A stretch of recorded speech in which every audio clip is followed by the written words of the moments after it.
a sales process that is going to be totally bespoke to your needs, rather than an off-the-shelf model that's been borrowed and plagiarized and taken from books and taken from this and taken from that. You're going to have your own sales process over the course of the next 7 weeks that is going to be adapted to your personality style by you, and is going to work for your precise context. So in exactly the context you're selling in. And we're all going to help each other. Obviously, I'm going to be leading the coaching each Wednesday and between the sessions, and we're going to cover all of that with you all now. But in advance of the sales process, which is the kind of outer game, we will start, and we'll start this evening, and we'll spend the first couple of sessions looking at what's unspoken so often, and that is our inner game. That is our own internal arena, the internal private stage that nobody else sees but us. The first slide that is on the screen here, it says your sales process starts way before you even meet your customer. And that is so true. It doesn't start, our sales process doesn't start when we first meet our client. By then, we've actually pretty much determined the outcome by our inner game and our outer game before we've even shown up. And you'll begin to see this unfold in yourself and recognize exactly what's most helpful to you right now and what needs to change. And we're going to help you make that change. So I will be leading. We have also Kevin Arrow, and some other members, many other members who were part of the first spring training program, who have now decided to come back on for the summer program. And there's welcome to all the new members. We've welcomed you in the group. We'll talk again about the group, the private group, in a moment. But Kevin Arrow, who's on the session this evening, is going to be helping and supporting us in the group with kind of the networking, working together, communication side of the group when it comes to us really getting the most out of that group, and we'll cover it in more detail. So the first 10, 15, 20 minutes or so this evening, we'll be just setting the scene. By the way, have you all figured out your little sort of control panel where you can chat? I think many of you have. So you can ask questions. And of course, as we start to go through the program and we start to connect, you'll understand and know that it's a very safe environment. It's all live. It's all spontaneous, which is real. It makes it real. And this is being recorded, and I will upload it. It takes a couple of hours for me to upload it overnight. I upload each training, and then I'll put it into YouTube in unlisted, so nobody else can see it, and then I'll post the link, so you'll have these recordings, so you get to look at the, you get to hear all the audio, and then you get to see what's actually on screen as well. And that'll be in the group first thing in the morning. Now, you'll get to ask questions and discuss on the chat. So as we go through every live session, this is an opportunity for you live to challenge, be really forthcoming and honest with everything that you think and feel about the discussions we're having. And honesty and straight talking and frankness is so key right from the start, which is why I asked you to put your goals for the programming on a short video, because that's the first step to overcoming fear, the first step to putting yourself out there. It's always a bit nerve-wracking, even if you're just looking at a screen. So it's just kind of starting with, okay, what are my goals? Let's communicate them. Let's put them out there to the world. Let's put them out there to this safe group environment, and let's capture them so that they're on record in this safe group environment. And it's totally confidential group environment. Nothing that's in the group is shared outside of the group. And the whole purpose is for the benefit of the individual members, all of you that have paid and joined, and for the benefit of the group. The dynamics of a working group are so crucial, and we'll be covering a little bit more about how that works in a moment. So you've got the live chat feed. We can also get you guys, you can share your webcam. So if somebody wants to come on, or I want to invite somebody on to share something, then you can activate your webcam and come up. Everybody can see you. May well do that with Kev a little later, if it's appropriate. For him to just cover off how he sees the group dynamics working and that kind of thing. And he's just typed in uh-oh. So this is serious and it's professional, but it's all geared to the promised outcomes, and you will get them all. But it's also real, because sales is real. Unexpected things happen when we go out there with our products and our enthusiasm and all our objectives, and unexpected things happen. So sales coaching has to be real. What we also did in the last program, which was unscheduled, and it wasn't part of the ticket price, as it were, but from time to time we'd kind of say, look, this evening a few things have felt a bit sticky that I've been teaching, and there's been quite a bit of questioning, and it's been kind of hard going around a couple of areas of what we've covered. So should we have a separate Skype session? And we've held some separate Skype sessions for those people who want to join on different times. And of course it's subject to my diary and everybody's diaries.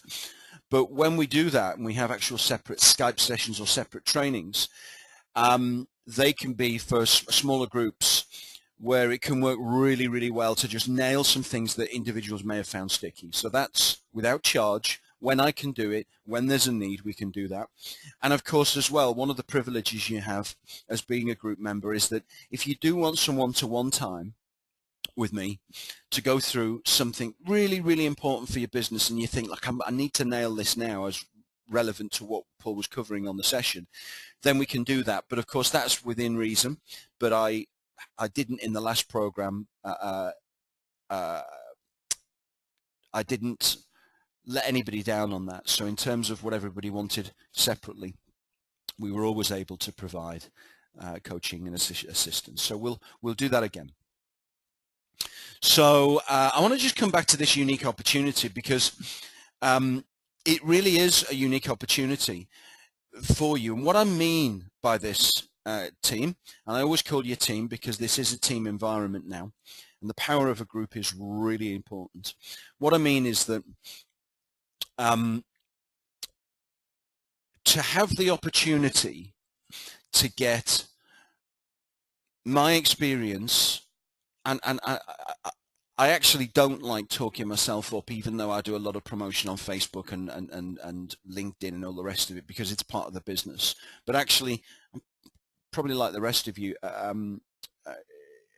you know, I don't particularly like to talk myself up, but I do have to make this point that I've got 30 years experience, and I started in professional selling, and I started first selling when I was 7, knocking on doors. Now, what does that mean? What it means to you is that there isn't a single sales situation that you're going to face that I've not faced. So it means that on a mental and emotional level, every challenge you're going to face, both internally in here and externally out there with clients, both from meeting people face-to-face, making appointments, telephone cold calls, face-to-face, running webinars, which as you've seen, excuse me, I'm not perfect technically, but I'm running live trainings, but all that kind of thing, all the face-to-face selling, from one-to-one to groups to events to making presentations to international members of boards, you know, where there's 15 people, all suits, sat there, and you've got to go in and win them. I mean, literally every sales situation I've faced. Now, I haven't been incredibly successful forever on every single one of those, in every single one of those sales situations. I've failed more than I've succeeded. And that's really important to say. So I've faced every situation, which means I understand the mental, emotional side of it, which is really important. And I've also got strategies for all of those situations, which are kind of the things that work best. And we'll look at all of those. We shy away from nothing. Nothing gets left unspoken. But equally, I've failed more than I've succeeded in all of those situations and still made a living out of selling. So what that means to you is you've got access to all that experience on a very personal level in a small group where you have a voice, and that's really important to you, and that's really, really important part of the program. So that's the first point I wanted to make. And all that value for the price you've paid, 100 quid, is really unique. And in addition, the value of a group with the combined experience of everybody in the group. And as I look at the group and all of your posts and your audios and your connections and introductions and all the new members to the team, and I'll stop saying new soon because we're all together now, and all the members that were on the previous program, everybody's nice. You know, there isn't a single arsehole in the group, and there's usually one. Everybody's nice, you know, everybody's coming from a good place of being either an entrepreneur or there's one or two people here who actually work in employed sales but have that entrepreneurial spirit, and they want to get value, and they're coming from a place of integrity and purpose, and everyone kind of just wants to get over sales fears, get over inhibitions, get over all that kind of mental emotional stuff which tempts us to play small and play our biggest game, learn how we can be our most successful for us, make our businesses fulfilling, sustainable, get paying clients, achieve our targets, make a living, have a life, feel fulfilled. And that's everybody's goal. And so the combined experience of everyone in the group is actually more than the sum of the parts. It's like the compound interest, 2 and 2 doesn't equal 4, it equals 5, 6, 7. So if you add the experience I'm going to bring and all of your own experience, thoughts, feelings, experience, knowledge, skills, and we put that all together over 7 weeks online with the formal sessions as such this evening and any extra sessions and in the group, and totally engage, and I mean really engage on a day-to-day basis, pop into the group, have a look, ask questions, put in your bits of homework. We're going to talk about accountability buddies, which is buddying up with somebody so that you can do some off work, Skyping together or meeting where it's feasible. And you can work together to help each other with tips and what have you. You can ask questions in the group. You can test out skills in the group, the things that we're learning. And all the questions you've got, they need to be out and put in that forum. And we can all share. So there's a mutual respect and a mutual goal. You add all that together, that opportunity is unique. And the 7 weeks fly by. For those who are coming back for more, who've benefited and want to benefit more, they do fly. They really do. So, you know, engage now. You will, and this is an old statement, an old kind of thing, but thing to say, but it really applies now, and that is that the more you put out, the more you put in, the more you will get out. And even talking to Kevin today about the program, and I was kind of saying to Kevin, look, you've engaged at the highest level, you've got the most financially out of the group. You know, he's engaged at every level every day, Kevin. He's obviously running a very, very serious business as well, and he's busier than anybody I know. Always out networking and selling and doing stuff in the office and in and out and with people. But he's engaged in the group and done a lot of networking in the group and separate Skype sessions and working with people. And he's an avid networker and the value of that. And I said, look, I think, would you be happy to be kind of the network leader for the group? And after some persuasion, he's happy to do that. So he brings extra value as well. So I'm kind of really trying to cover all the bases for you now, so you can get a feel for how we communicate and how it's all going to unfold. But even Kevin said, that's the point I was trying to make. Even Kevin said, he said, Paul, I've got loads out of it. You know, I've added an extra 5-figure sum over the 7 weeks to my business in sales, over and above what I had already. But I still haven't got everything. You know, I still didn't I did homework exercises, but I could have done more. I could have been more thorough. And I want to do that, actually. I want to try and see what will happen if I do it like to the max. And that's kind of the thing. And some of the group members did lots of homework early on and then kind of tailed off a wee bit. So it's kind of stay engaged. Start engaging now. Stay engaged. And this is all about comfort zones. So I think I've gone on enough about all of that. Please type in your questions as we go, because I'm quite happy to stop and start as is needed, and cover your questions. I'm not a deadline. The session is deadline from 7 till 8, but often, you know, we'll go over a little bit if it suits. Never leave you dangling, as it were. And I'll always post slides into the group and the recording into the group afterwards as well. So one of the first things I'm going to type in here is accountability buddies, and this is really important. Now, last time I actually put together accountability buddies and said, right, you'll be with you. And I thought about it a little bit, and I looked at the guys and looked at the ladies and looked at people who knew each other. And I thought I kept them apart, because it's like anything. When we go to a networking event or any event, and where people say, oh, turn to the person to your right and all this kind of stuff.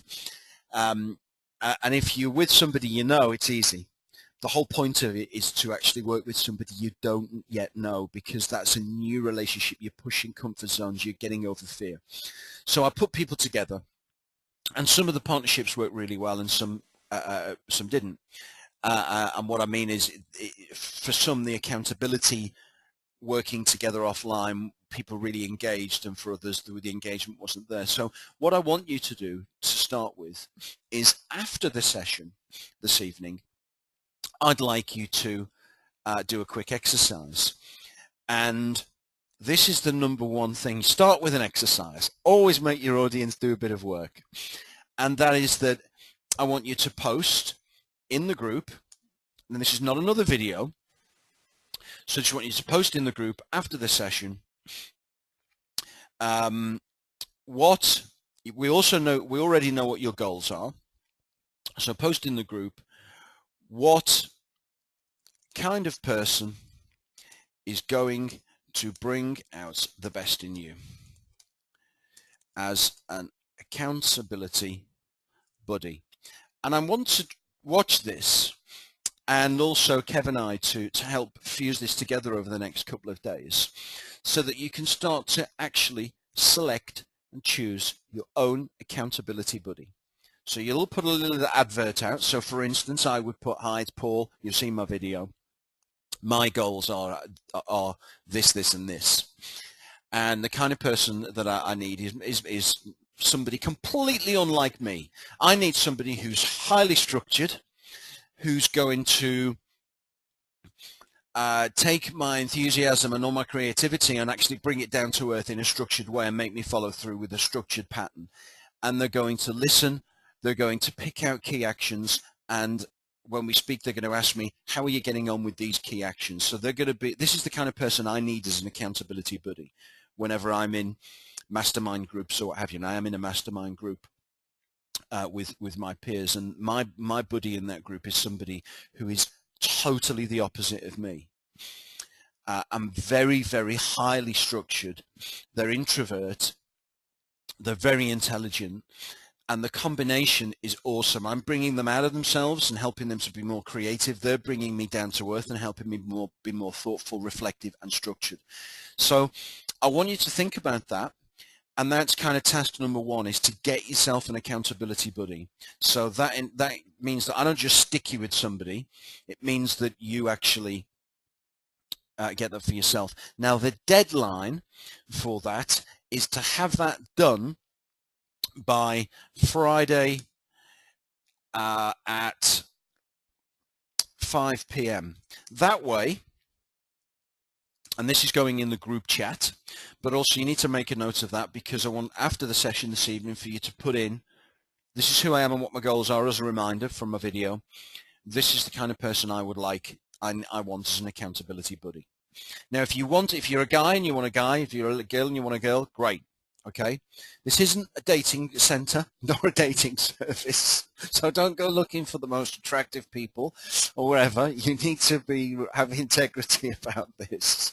Okay, so it's actually all about growth. So it's Friday, 5 p.m. deadline for accountability buddies. That way, over the weekend, you can kind of hook up and say, right, should we have a Skype or should we have a FaceTime or should we just email or whatever? But you've got to speak. Okay, you really actually have to speak, because nothing. I want to rewind that. Forget the email. It's Skyping, meeting, talking. So then you can say, right, the homework. How do we get through just this week to week? How can we help each other complete this week's task? So it's Friday, 5 p.m. Now, let's move on, because it's 7:26. Now, start typing in the chat feed as you have any questions that arise, but I now want to get on to subject number one, which is the most important. It's the single most important element of all of sales. Now, this is the subject of fear, and it's the subject of our own, often unspoken, inner fear, inner resistance to what may happen, our own fear about what could happen, about what could go wrong, about the events in which we kind of know we've got a habit of playing a game that is smaller than our truest game, than our biggest game, of playing safer than our most playful game, of being less than totally present, totally immersed, totally playful, totally spontaneous, in the moment, naturally enthusiastic, with a appropriate, relaxed, alert, still confidence, presence. None of this hyped up stuff that's way beyond how we really feel, or not so laid back that you're really putting people to sleep, but a natural, your natural biggest game. And you know, that's one of the things that I can say with all sincerity now that I'm able to do without forcing it. Now, I make stacks of mistakes on a daily basis, all over the place. But the most important thing is, when I go to bed at night and I put my head on the pillow, I know I've played my biggest game. Even if I've done a speech or I've done a training and I've bumbled over the words, or I've fumbled about the technical things, or I've in any way sort of said or acted in a way where I think, oh, why did you say that? Or you could have done that better. Even though all that kind of happens, what I know is that I never bottled out today. I didn't play safe. I didn't look ahead, and we'll look at the structure of fear now. I did not play a smaller game than I would like to. I didn't bring less to the world. I didn't show up in a way that is less than I would really like to.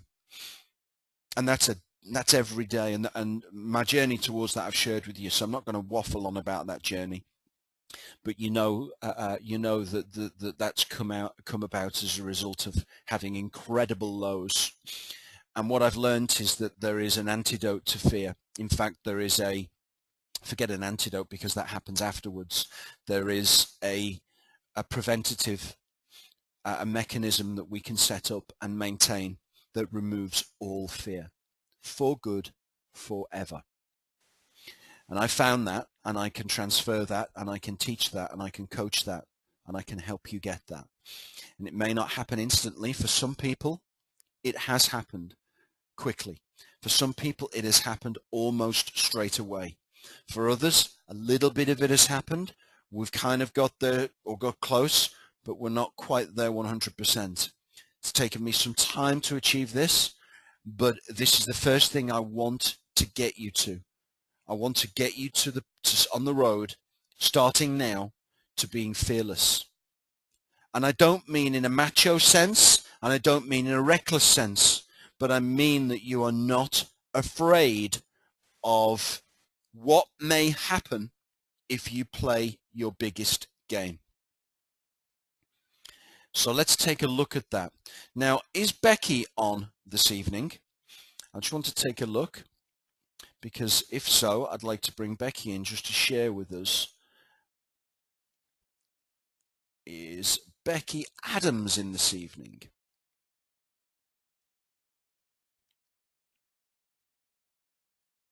No, Becky Adams is not in this evening. Okay. Well, I'm going to take it from here, because Becky was joined the first program, and Becky presents her products, which is customer service consulting, and she presents to an audience, and she is very confident in talking with an audience, and she has a great product. But prior to the program, the first program, Becky, when she thought ahead about closing an audience, when she thought ahead about asking for money from an audience, she was filled with fear. Her words to me were, I felt like I was made of fear. I just did not want to do it. In fact, I wanted to talk and share and enthuse, but the thought of asking for money and closing as such was too scary. Shortly after the first session, for Becky, it really clicked. And what she said to me, which is such a great quote, is she said, when I now look for the fear, I can't find it. And I look and I search inside for the fear, but I can no longer find that fear. And I'd love to find some of it so I can neutralize it with all these techniques and simple tools, but it's gone. She's transcended the specter, the ghostly presence, the energy that is fear. She's transcended that. It's dissolved. It's fallen away. And that's what happens with this process. It falls away.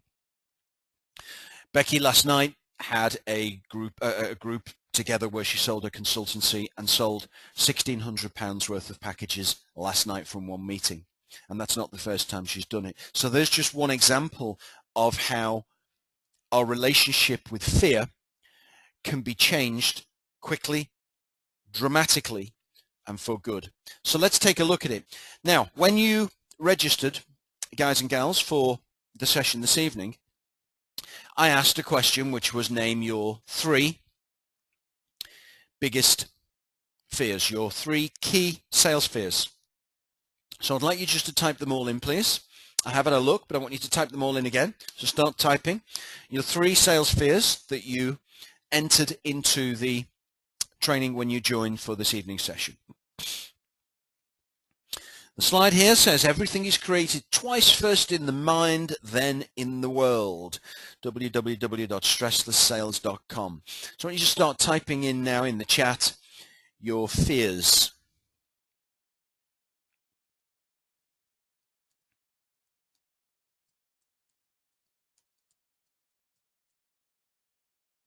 Okay, we have sales pitch, sales close, follow up both in one-to-one and mass presentations. Fear of rejection and asking for money, wasting potential customers' time if they don't need the product, sick of cold calls, being dismissed, I'm actually not good enough, and mind going blank. Being dismissed. So yeah, I'm covering that again. Come on, type them in, guys and gals. I want to make sure, I want to see some patterns emerging, because it's really key we nail yours. So let's type them all in. So I'll cover what we've got again. Being dismissed, I'm actually not good enough, rejection, my mind going blank, lack of credibility, wasting people's time if they don't need the product, sick of cold calls. I'd like to capture what the fear is. What is the fear around that one, please? That's from Paul. What's the fear that lays behind that? Fear of rejection and asking for money. Just going to give you a couple more minutes to type in. Customer not thinking I'm good enough. Thank you. Fear of rejection. Fear of feeling silly. Fear of being seen to be pushy. Fear of feeling that I'm being pushy. Fear that I won't look good. Fear that I'll know. Fear of not knowing how to answer questions. Fear of being found out to be not good enough. Fear of success. Fear of the client not thinking I have authority to talk on my subject.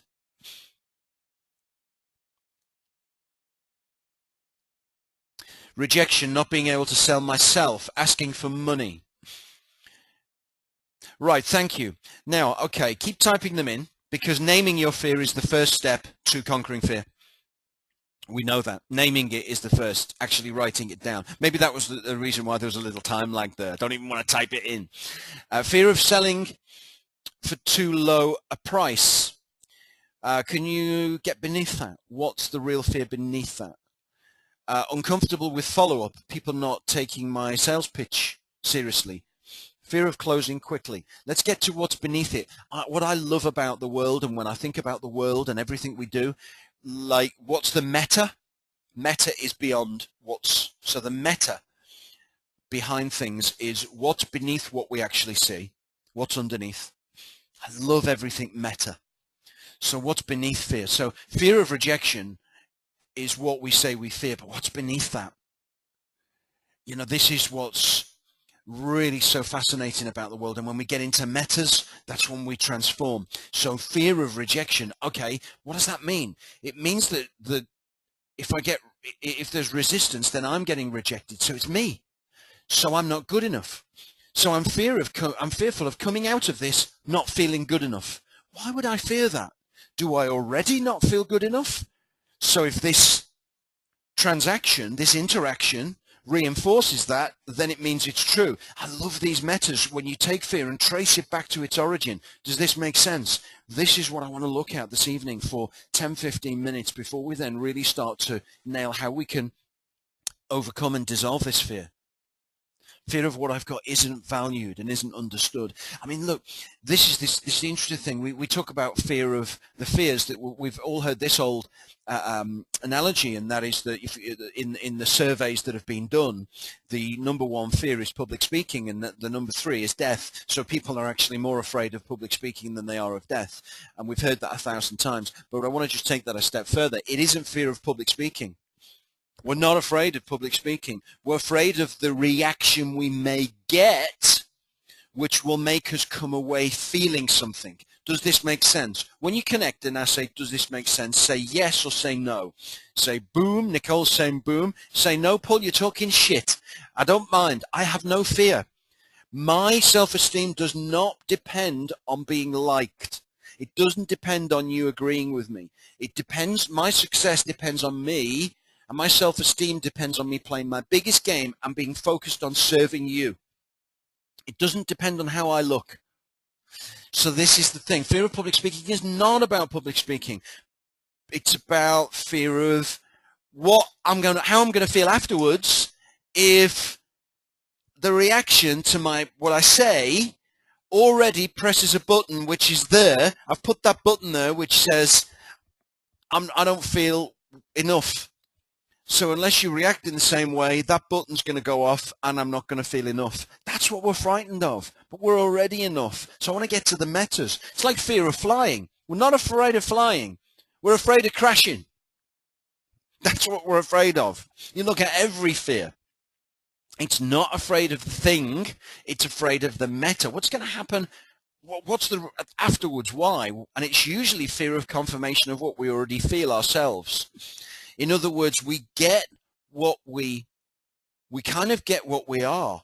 We get what we already believe. We're afraid to have what we already believe verified. And fear that no one will buy from me. That's pointed me onto something else. And I do challenge. Okay, what I do is I really challenge how we think about things. That's what I want to do. This is not a cuddly sales program where you get some sales tips. This is the most challenging thing we're ever going to go through together. Now, And Kev's put the Will Smith clip in. After Earth springs to mind. That's actually in the group, and I'll post it again, or somebody else can post it in there. Please feel free to post your stuff into the group. And the small clip in After Earth with Will and Jaden Smith, where he talks about fear, is so crucial, and you're going to hear a couple of things I'll say in a minute which may be similar to that. I guess Paul's put here, I guess my fear, I fear my ace self gets shattered and is an illusion, and I'm actually better off not doing it. Now, what's really interesting is that all of the stated fears we've got, I really want you just to come present, come here, come close. I want you to come right into this present moment with me now, this second. You ready for this? Fear is selfish.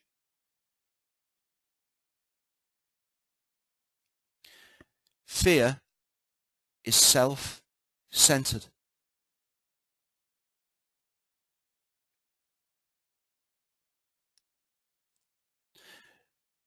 Oh, I asked Paul earlier to clarify when he said fear of wasting the customer's time, because that's the first time I've ever seen a fear stated as a fear that they might not get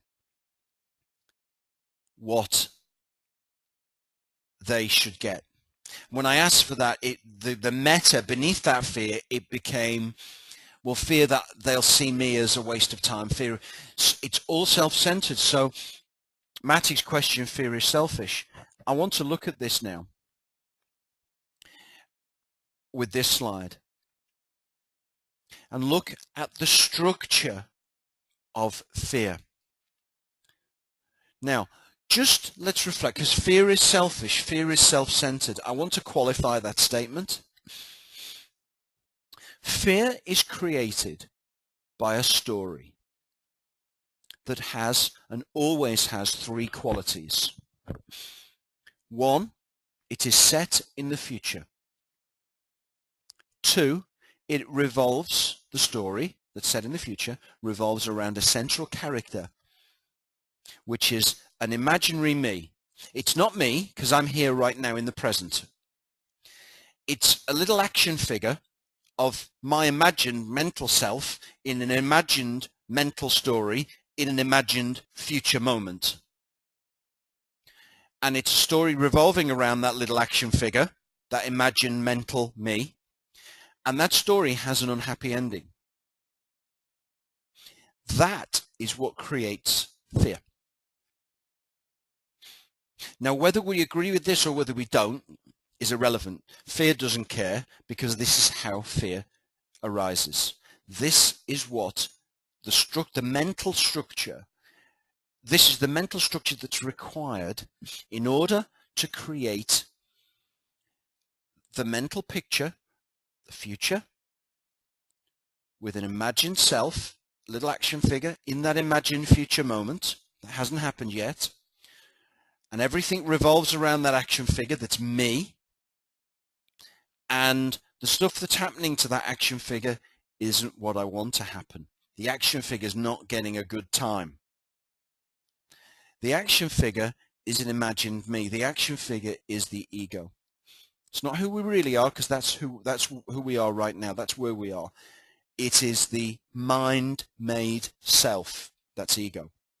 The mind-made self that is searching in the future to the sales presentation, to the talk, to the public speaking, to the big pitch, to the cold calling, to whatever that sales thing is tomorrow. Okay? So we got tomorrow. Tomorrow we got this big talk on. It's really important I look good. It's really important I come away being able to say, I was great. I was terrific. Hey, I was everything. I was so happy with so pleased. I get loads of pats on the back. And then this structure kicks in. The imaginary mind-made self hijacks this future moment and says, hang on a minute, and this picture's created. What if this? What if that? What if you stumble on your words? You best rehearse. You best rehearse every single word and write loads and loads of notes. You can't be spontaneous. You can't leave anything to chance. You've got to look at this scenario, this scenario, this scenario, this scenario, this scenario, and then you start playing thousands of pictures about everything that could go wrong, and then you find what?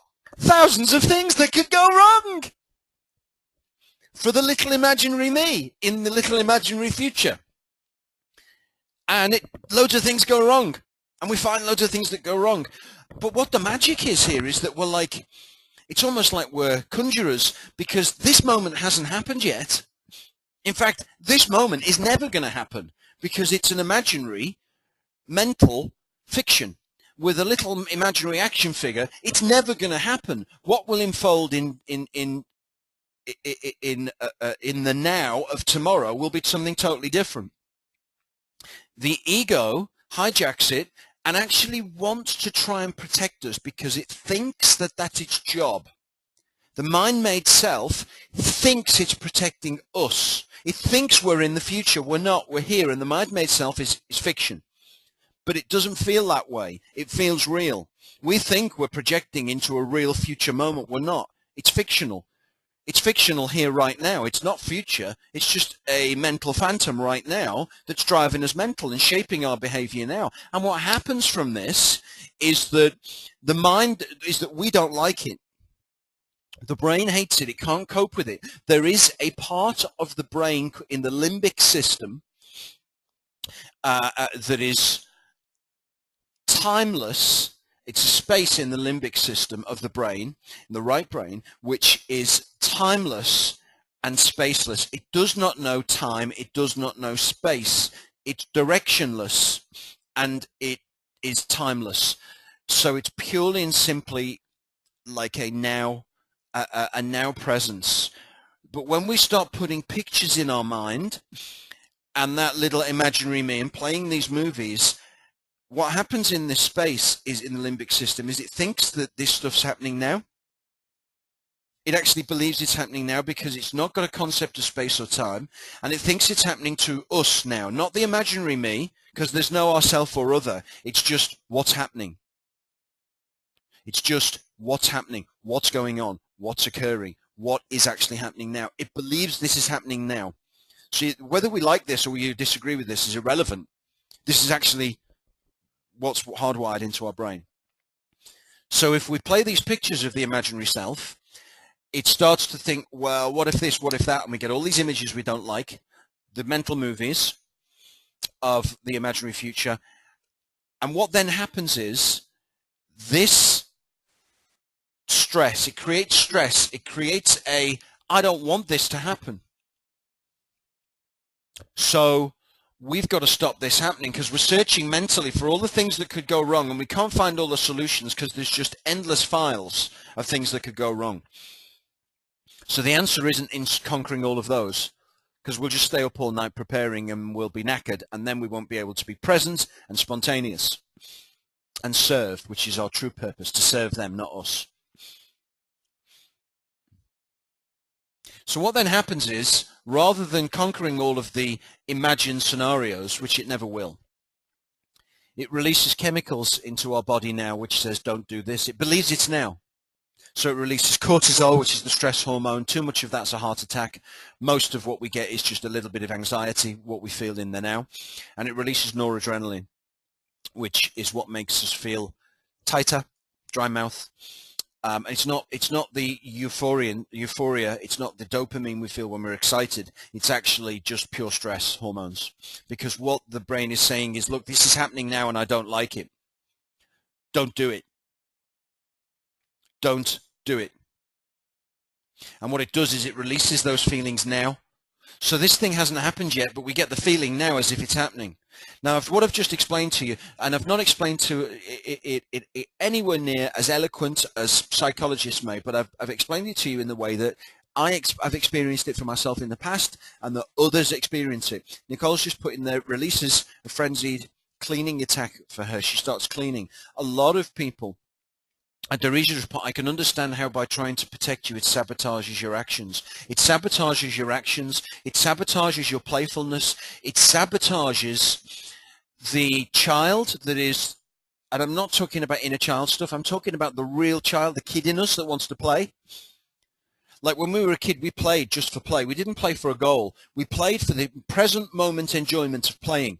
When you're engaged, for those of you that like designing stuff and doing blogs and designing things and designing courses and designing online stuff, or writing or playing music or doing sport or working out or socializing, or when you're on stage and you're really in the moment, if you're a speaker and you're really in the moment, right, you're just doing it for there and then, for the sheer present moment fun of it, and you're serving and you're communicating and you're totally present and you're looking to serve others, not yourself. It's purely for the sheer enjoyment of it. Now, as a result, yes, you get income. As a result, you get value back from the world. But by being in this space, this fearless, stressless space, where you're not invested in an outcome, you're not invested in they must like me, they must buy from me, they must agree with me, they must like what I'm saying, I must get pats on the back. By not being invested in that, you become present in the now. These mental movies don't happen.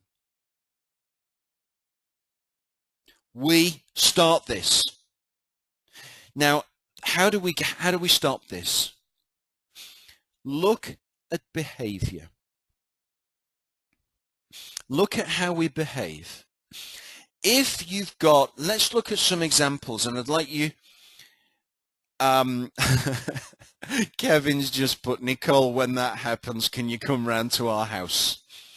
I don't know whether Sarah will be happy with that, because that's kind of inferring that the house needs tidying, Kevin. But here's the ways that I've noticed in the past when and this does, by the way, it does creep back sometimes, but I notice it instantly. And it's like if I think, right, I won't do that today, but I'll do twice as many cold calls tomorrow. I'll leave the emails tonight instead. I'll go down the gym. I won't do that job that I've been putting off, and it's gone from to 5 to-do lists. It was on Monday's to-do list, then it went to Tuesday's to-do list, then Wednesday's. Now it's on tomorrow's to-do list. But boy, am I going to do it so well tomorrow. I'm going to do it great tomorrow. That's behavior that we need to watch. Procrastination, because we're afraid of something. You need to trace it back.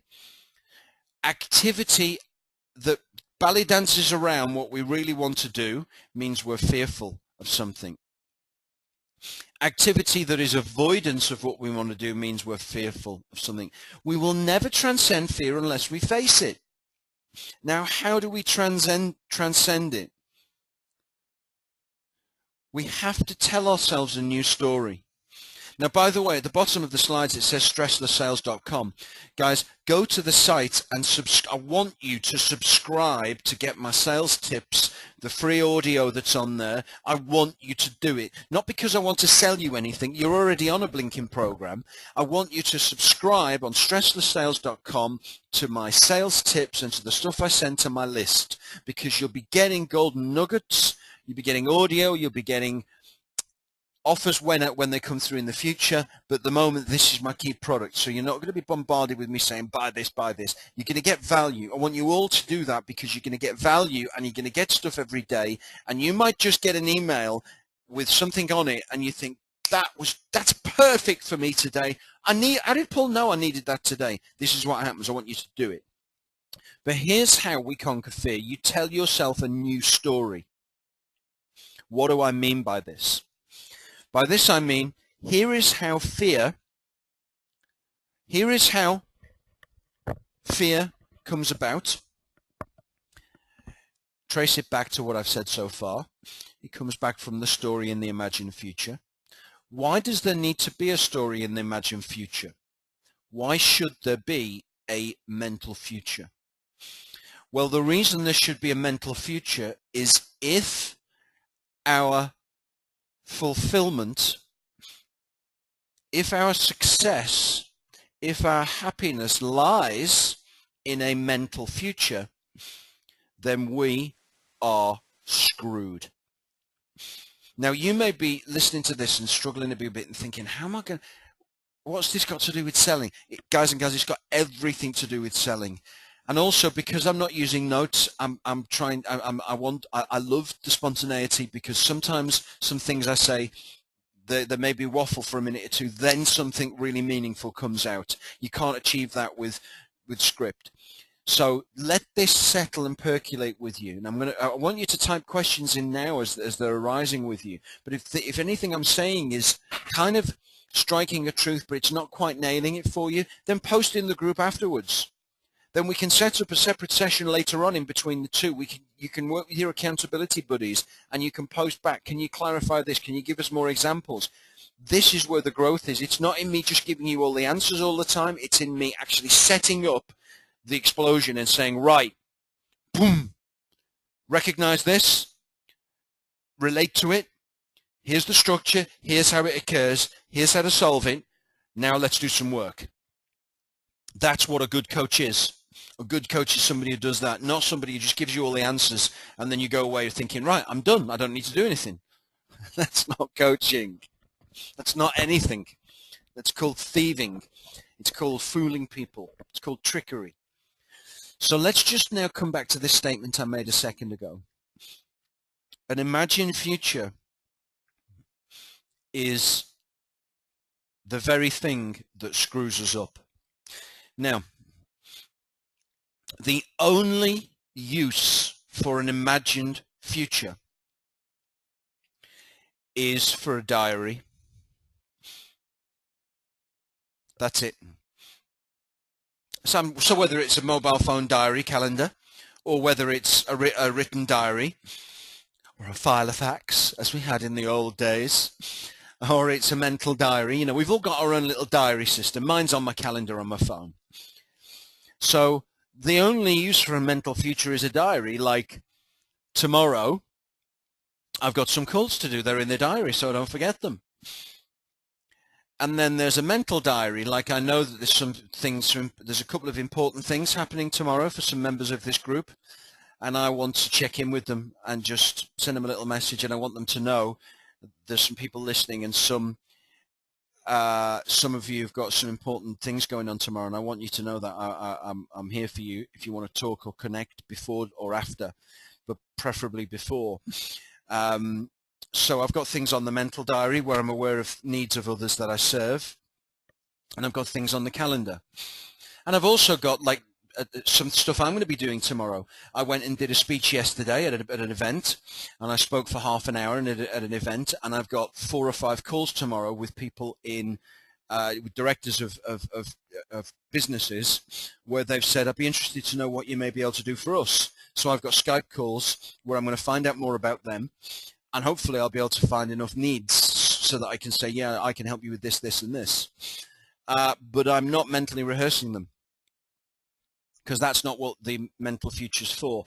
I just need to know that those calls are coming, and there may be an appropriate bit of preparation, maybe half an hour before. I might need to check out their website or whatever, but I certainly don't need to rehearse the outcome. I certainly don't need to rehearse what has to happen, what they need to do.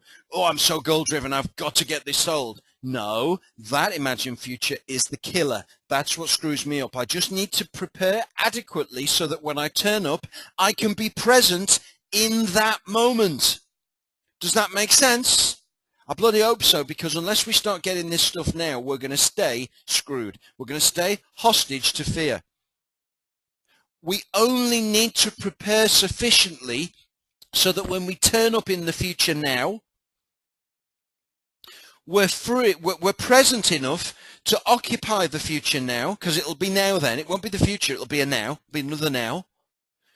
All we need to do is practically prepare enough so that we're present, so that we can bring the experience we already have, bring the wisdom that's already in us, and enable it to shine through us and come out, and find a way to serve them and engage. What are the things you want me to help you with? How is this a problem to you? How long has it been going on? What do you want your future to be? How can I serve you? Where do you want to get to? How do you want to feel? What's this worth to you? Tell me how I can help you get there. Tell me how quick. Tell me how much money you've got to spend. Tell me how I could put something together so that I could help you get there with the budget you've got, enable you to feel the way you want to feel and be fulfilled. That can't come through preparing that stuff. It can only come by preparing adequately to arrive present enough to be present and be able to engage So don't over prepare. You just, exactly, I'm saying that, Matty.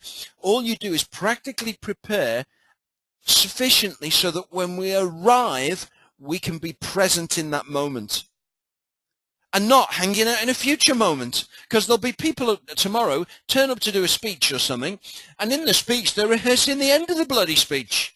Before the speech they're rehearsing the speech. When they start speaking they're rehearsing the end. Why? And now they're rehearsing tomorrow. And now they're rehearsing all the ways it can go wrong. Why don't we actually occupy now? Why don't we just actually occupy now? Now, I'm going to take this a step further because I need to be really pragmatic as well. So this isn't just woolly stuff. So Matty's put 20% preparation, 80% presence. Yeah, I would go with that. I would say that's good.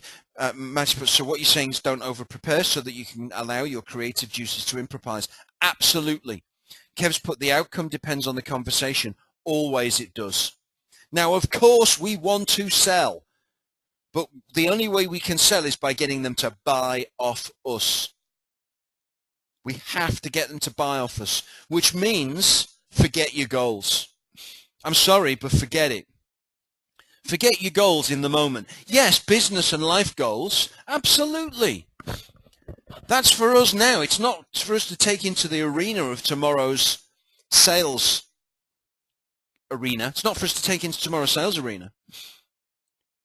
I'm saying that it's more about purpose, actually. It's more about purpose. You know, of course, we're going to, the outcome is if we add enough value and we are so driven by purpose, by serving our community, by arriving present in the moment, by arriving totally immersed in that present moment and finding out how we can serve with them and connecting with them. And we're so present that spontaneity can shine through, wisdom can shine through, sense of humor can shine through. Funny things can happen. You can't rehearse funny stuff. It just happens. If that's where we are if that's where we're coming from, that purpose, serving others, finding out, playing our biggest game. In fact, that's your goal. Your goal is to play your biggest game. Forget what the outcome is. To play your biggest game in finding out how to serve them, speaking your truth with no investment in the outcome, with your highest energy that's appropriate, real, genuine, sincere, authentic. Now, there's a lot more we're going to cover in the program. If you're thinking, well, what about the sales process? This is just the first evening. This is just the first taste of a 7-week program that's far more than just 7 sessions of listening to this waffle on, okay? But you guys and gals, I want you to reflect on this. I want you to reflect on this. So key, because this won't just affect your sales, it'll affect your life. It'll affect everything. It'll impact every area of your life. So we've got here, I'm not over prepared, but I'm prepared for my talk tomorrow. I've had a great day, just letting and going with the flow. And I know it's not procrastination or sabotage because I feel lighter today than any other time previous. That's come from Nicole, who's got a talk tomorrow, which is awesome. Absolutely awesome. So appropriate preparation and occupying the present moment, because we'll miss today if all we're looking at is the future. And this is the thing, so many salespeople are occupied by the future because of this paradigm that says you have to set goals so huge and so big and so massive that they frighten you. What a load of shit. I'm telling you, anybody that you pay money to or is on a stage or on a screen or in an email that's trying to get you to give them money, and they're saying you have to sell that you have to set goals that are so huge that they frighten you, don't buy is my recommendation, because the outcome of anything should not be fear. Okay, because all we then do is we live in an imagined future where the imaginary action figure me, this little ego, the mind-made self, is not hitting these frightened, scary goals. That's how people get hooked to personal development, and it's a fact.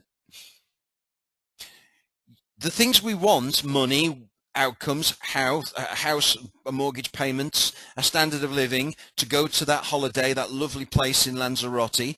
Those are outcomes, and if we set those as the outcomes we want from our purpose, which is serving others, and we visualize them, and the congruent outcomes which our inner self knows we deserve and knows that can happen, they're actually within our awareness. These are things that we can do when we serve enough people well. These are things that are within our scope of outcomes to get. Then that becomes motivational. But for me to sit here and say, I want a helicopter, I want a helicopter, I'm visualizing a helicopter, I'm visualizing me flying in a helicopter next year over the Excel Center, and there's thousands of people below, and they're all going, Paul, the sales coach, here's Paul, the sales coach, oh, we're going to get the sales training, and the Excel Center is full of thousands of people, and all we can hear is my helicopter, and there's 2 helicopters, which are my security helicopters, and there's armed security guards, and there's paparazzi, and what a load of shit. That is what some people would have you believe is the way to set goals. Okay, and I've heard those exact, and people shouting my name. God, actually, this is making me cringe. It's making me cringe. People teach these goal-setting techniques. That would kill me.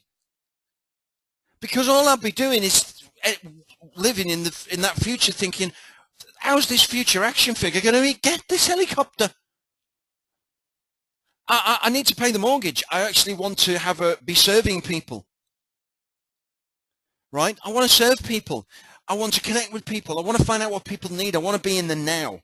And if I serve people well enough and I enjoy everything I do now, life's good. And outcomes I'm going to get, okay, I might not get a great big helicopter.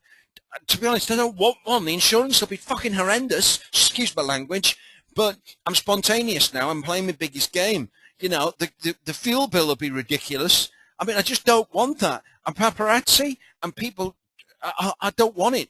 I actually don't want it. What I want is what I've got. I'm playing my biggest game, helping fellow small business owners and entrepreneurial salespeople to find their voice, to find a way to dissolve their fear, to find the way that's congruent for them to take their dreams and their gifts and passions and turn them into money so they can bring up the kids, have their life, pay the bills, and have some fun and live their life now.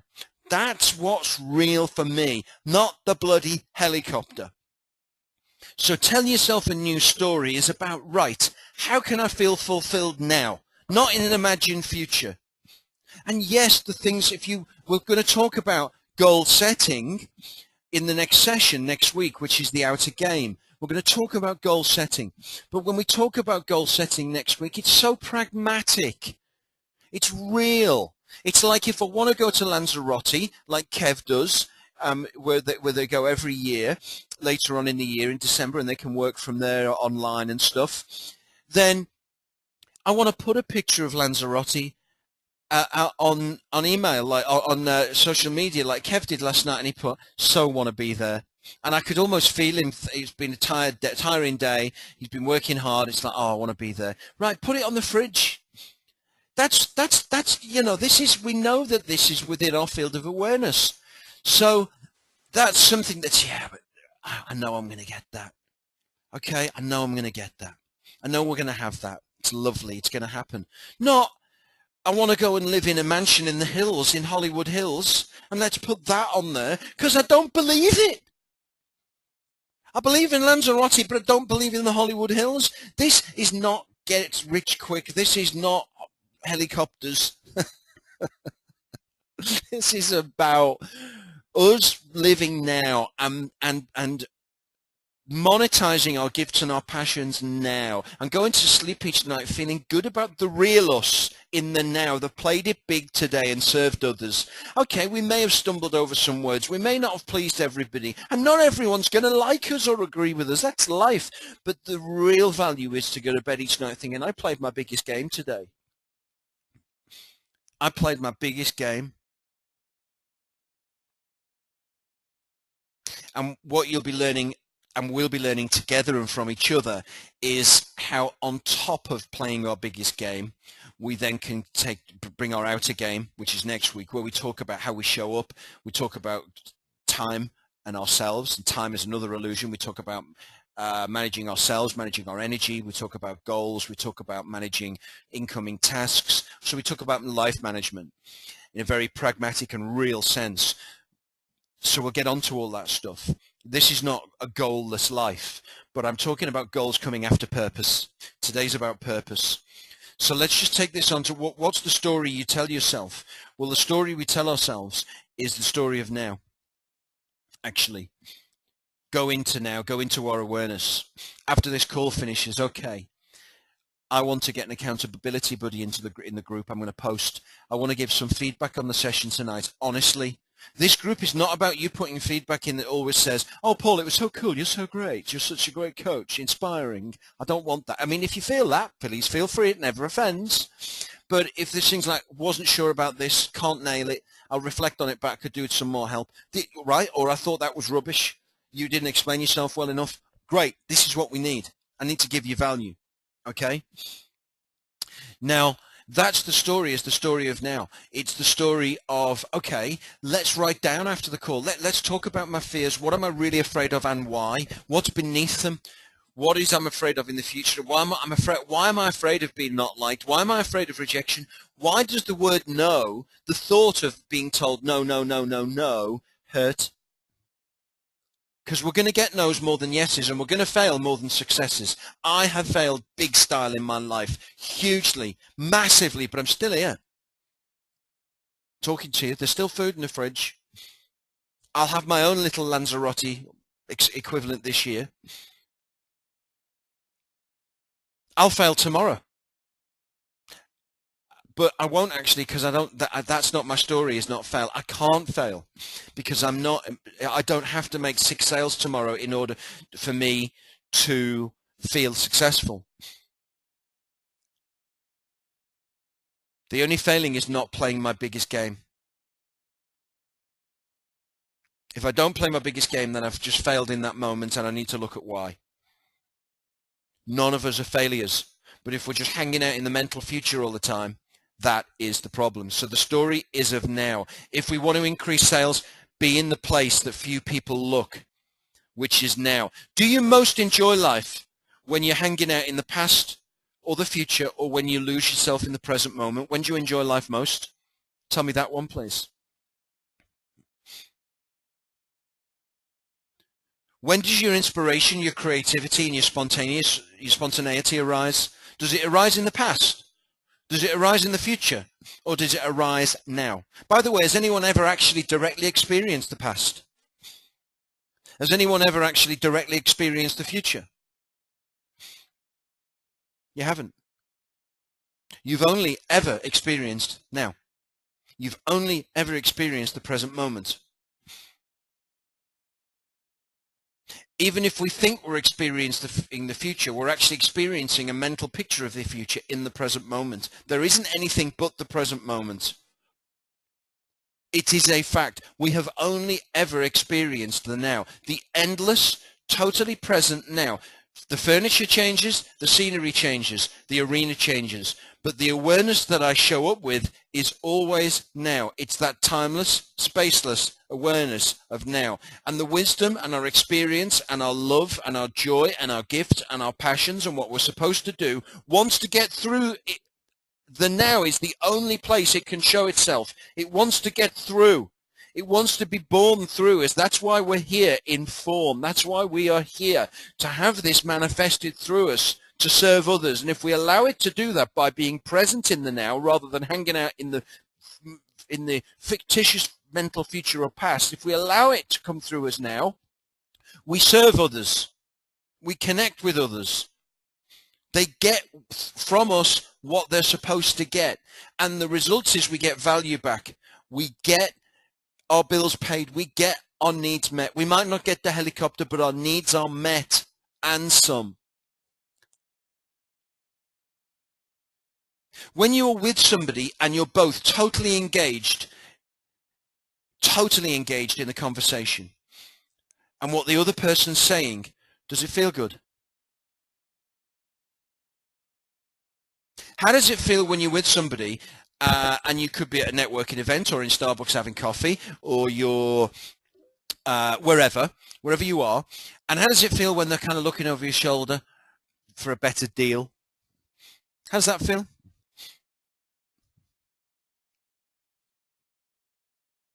How does it feel when they're kind of checking their phone? So yeah, guys, anyway, that was a good session. Hope you all enjoyed it. Oh, I've just got a sale coming. Oh, that's good. Oh, I'm such a star. Anyway, any questions on the chat? Anybody? See, that's just horrible. It's horrible. That's not about you and your needs. It's also not about really what I'm here for.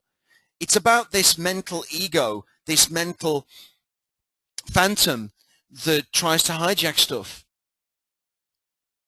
So it's all about being present. And after this session now, I want you to find in your presence, in your present experience, in your awareness now, this evening, this nice evening where we've still got some sunlight, it's still quite early, where we can reflect a little bit and we can just think, okay, let's just apply everything that we've engaged with, had discussed, the slides, Paul, what's come through Paul, what I've thought, what the other group members have.